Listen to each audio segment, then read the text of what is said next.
Hey everybody, welcome to Jacob's Quest, and the other day I went to go see Gladiator 2, the brand new sequel to the 2000s movie Gladiator by Ridley Scott. And yeah, it's kind of funny. Going into this movie, I mean, as far back as like when they first announced it, let alone see like a trailer or anything, it sounded like something that you would joke about, you know, like making a Passion of the Christ 2, which by the way they are. It sounds like a joke. I think Family Guy made that joke, and they're doing that. So this just sounded like one of those, like, oh yeah, Gladiator 2. Like, what do you even do? Like, what is the plot? And you know, without going into too many spoilers right now, the plot, I would say, is it's kind of like you just take the first movie and then you switch around a couple of the characters. You throw in some like, oh, it's kind of like this character, but actually there's a little bit of a twist to it. And that's the movie. You know, for the most part, it kind of just plays out like that.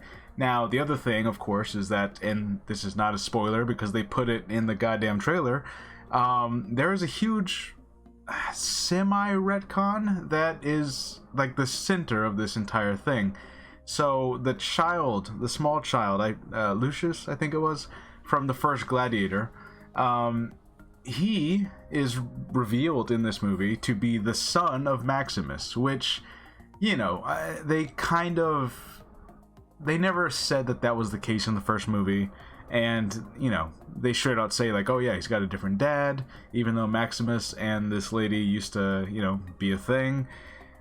But in this one, they're like, no, his dad is Maximus. That's what it is. So it kind of puts like a weird spin on the first Gladiator story, because you're like, oh, I guess at some point, I guess early on, he might have been unfaithful to his wife, who, I don't know. It just adds like a weird wrinkle to that. I don't care for it. I don't think it was necessary, because ultimately that doesn't end up mattering a whole lot, because the kid is still like, you know, he was in line for the throne, and they kind of sort of retcon this whole thing where like, oh, after the first movie, immediately after that, he had to like go run and hide, and he's been hiding for his entire life, and so he's like this, you know, kind of like the Lion King. He's like this lost heir who like disappeared for years, and now he's back, and no one knows that it's him, and then it's slowly kind of revealed over the course of the movie. Everyone's like, oh my god, it's him.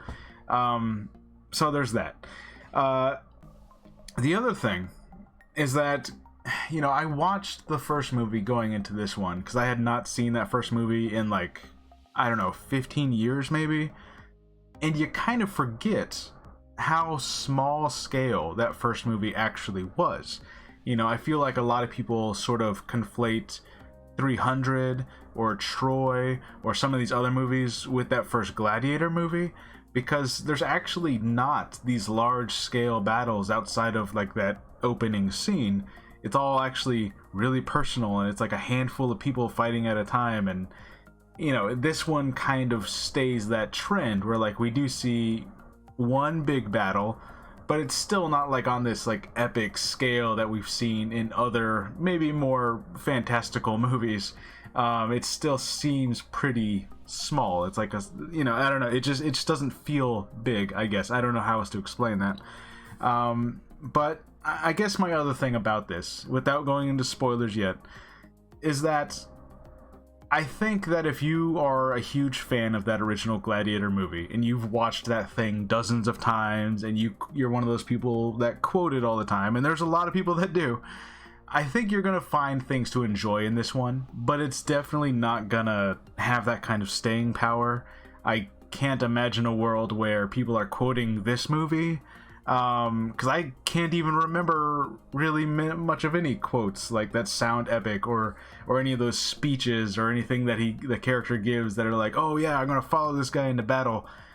They make an attempt, you know, like there's a couple scenes where like they attempt to like, oh yeah, this is gonna be our line for the trailer, this is gonna be the thing that, you know, people are gonna be posting gifs of this line from the movie, and I just don't really see any of them catching on. Not that any of the performances were bad, but like I don't know, it felt like it kind of failed to meet those moments, you know, like this is not going to have the same cultural staying power that the first movie did, because people still say, you know, are you not entertained? Like that's like a thing people just, it like ingrained itself in people who just quote pop culture, like it's just a thing now. So there's that. But otherwise, it's got its moments. It's got a decent amount of action stuff. It's got some pretty wonky CGI at times. There's a sequence with sharks and some other animals that it's really noticeable. You're like, wow, that's that just doesn't look good. It's kind of shocking given that, like, again, that first movie came out over 20 years ago, and somehow the CGI looks the same, if not worse. I don't know how that happens, but I mean, that's just kind of the state of things at this point. But yeah, let's go ahead and get into some spoilers. Let's jump into this. So, spoiler alert. So the movie sets up our big, like, rivalry, our big revenge story that, you think is going to sort of play out the same. You have our main character going up against Pedro Pascal, who is a general of the Roman army, and you're like, okay, so now the general is the bad guy and he wants revenge because he attacked his village and killed his wife, and all this stuff happened, right?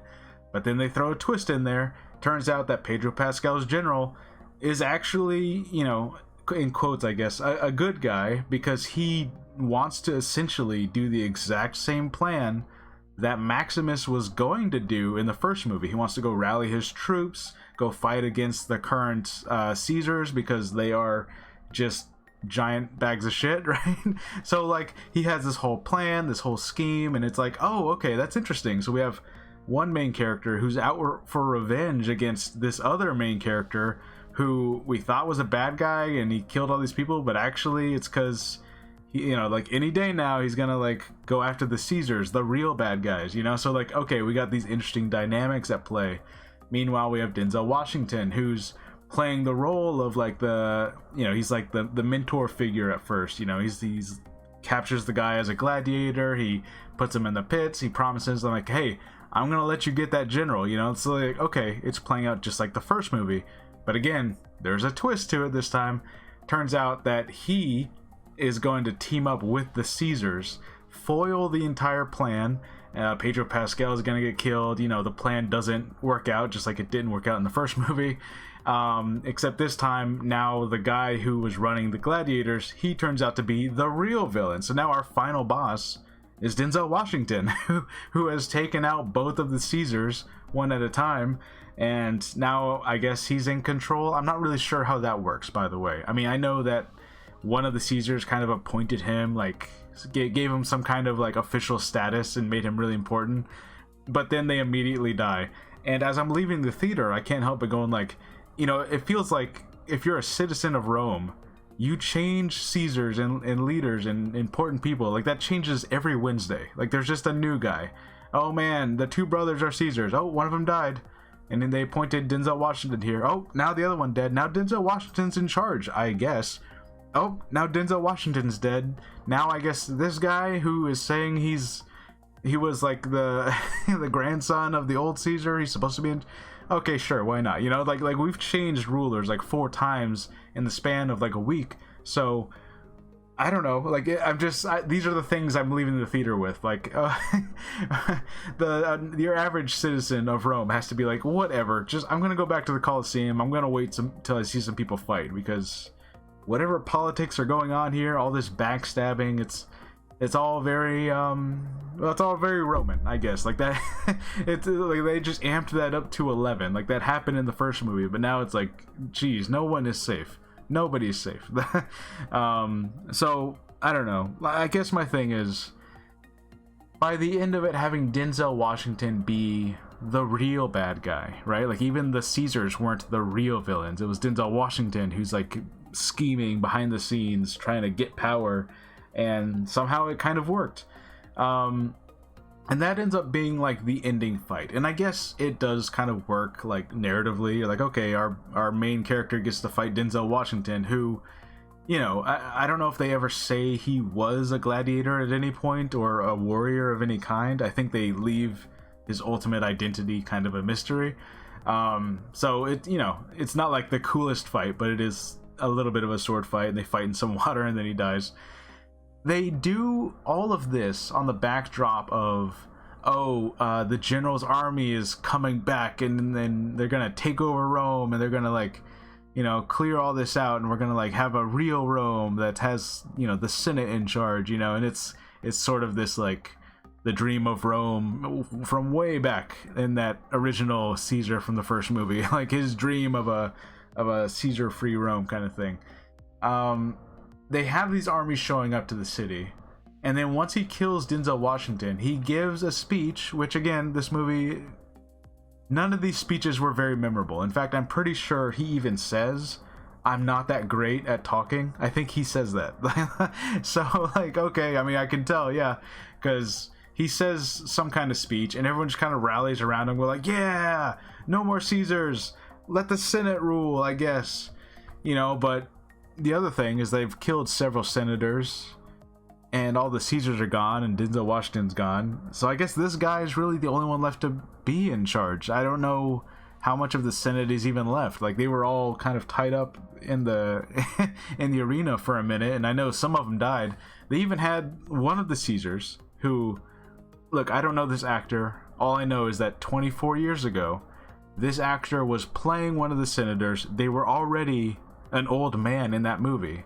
So here we are 24 years later in real time, and he's still playing that same old man senator, and then he dies. And it doesn't even like have like an epic death, like it happens quick. And I'm like, oh wow, that was like our only main character senator guy. So I don't know.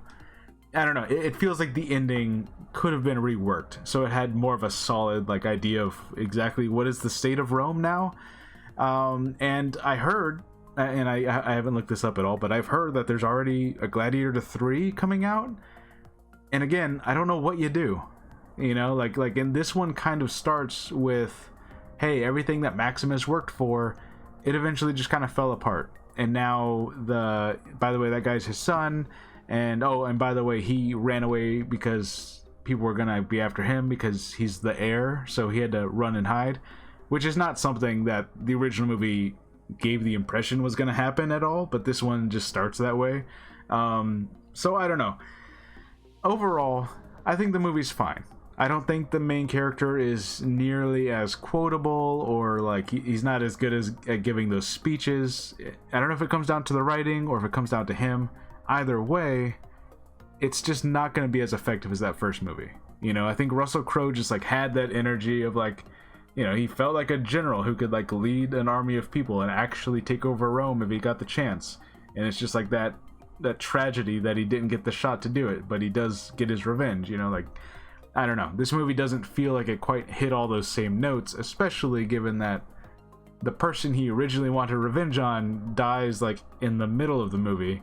Which I get, it's like this big turning point, this big twist, and we're going to change who the villain is. But it does kind of, it leaves the final death a little flat, like Denzel Washington's the real bad guy. But like our main villain, or I mean our main character, he didn't really have any reason to kill Denzel up until like the end there. It's only once his mom was killed in that arena, only then did he have a reason to be like, hey, I hate you, Denzel Washington. Like, other than that, like, I don't know. Denzel just wanted power. It doesn't feel as cathartic, I think, as a revenge story, but it felt like it was still trying to be that. I don't know. But anyways, those are my thoughts about Gladiator 2.